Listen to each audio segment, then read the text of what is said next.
6 years after losing my memory and being taken in by the Lawson family, my husband, Jack Lawson, brought his childhood sweetheart home. She was beautiful and understanding, and everyone liked her. Not only did Jack favor her, but our 2 children also called her Mom behind my back. Due to the extreme sadness, I actually got my memories back. Since the Lawson family felt that my presence was unnecessary, then I might as well go home and be the heiress of the powerful Milton family again. I packed the luggage that I was going to take home with me. Sophie Lawson came running into the room after coming back from the hospital. She was a little taken aback when she saw the bandage on my head. Then a disgusted look appeared on her face. "Mom, you must apologize to Wendy. She just went to the parents' evening in your place, but you put drugged in her food, causing her to still be lying in the hospital right now. I won't see you as my mom anymore if you don't go apologize to her." I looked at Sophie indifferently and said with a careless attitude, "All right then, don't." Sophie was stunned at my words. She then said provocatively, "The end of term writing task topic is my mom, but I wrote about Wendy." In the past, I felt that Sophie was a little angle, but now, "Wendy Shaw can soon be your mom. Your wish will come true," I said coldly. The ungrateful bastard in front of me was my biological daughter. That I could still remember the fact that I nearly died in the delivery room giving birth to her. The fortune teller that my husband, Jack Lawson, brought said that Sophie would bring bad luck to the family, and that was the reason for my hard labor. This caused Jack to want to send Sophie away. Back then, I went to reason with Jack while I was still extremely weak. "I'll make sure to kill whoever dares to send my daughter away, even if it costs me my life." Jack only gave up sending Sophie away after seeing how determined I was to keep her. However, he wasn't willing to spend any time with Sophie. That he said that girls would only have to be good-looking and marry a good husband.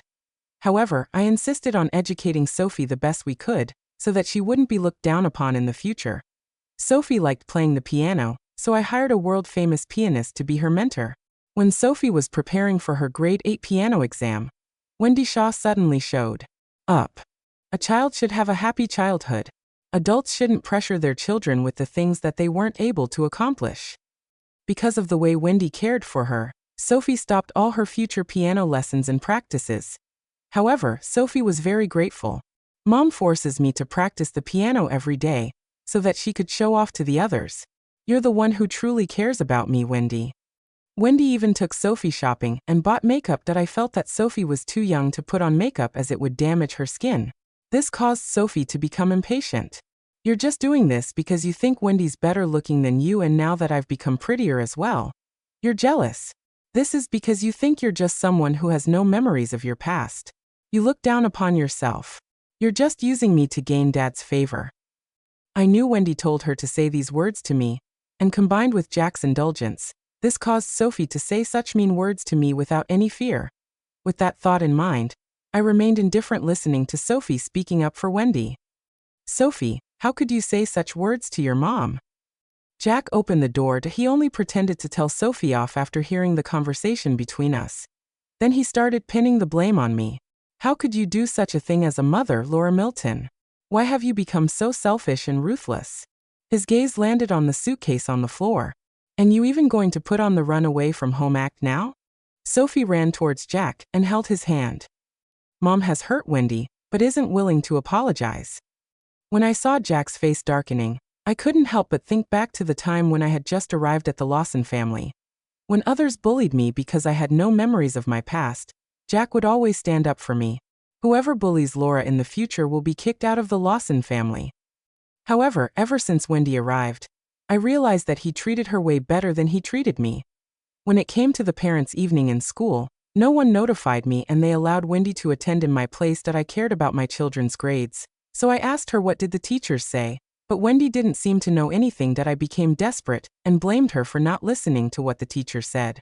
This led to her being poisoned and becoming unconscious later on in the evening. The servant, Linda, pointed at me. I saw Mrs. Lawson going into the kitchen and adding something to the food prepared for Miss Shaw. Jack grabbed my collar without hesitation. "Laura, don't you think you've crossed the line? I'm already starting to regret marrying you. Wendy has only gone to the parents' evening in your place once, and you're already so jealous of her, and nearly killed her. I can't imagine what our 2 children will become in the future if you're allowed to raise them." Being slandered like that by him infuriated me. What can you teach them then? Are you going to teach them to betray the people closest to them and cheat on their spouses? Jack became impatient and pushed me that I stumbled and bumped into a cupboard nearby. One of the decorations on the cupboard fell off and landed on my head. Blood began trickling down my face. Jack was a little taken aback. He walked over and wanted to check on me, but he seemed to have remembered something and stopped. You see? This is punishment for what you've done, he said coldly. That I sat down on the ground whilst my head continued to spin. In the end, I blacked out. When I woke up again, I remembered everything about my past.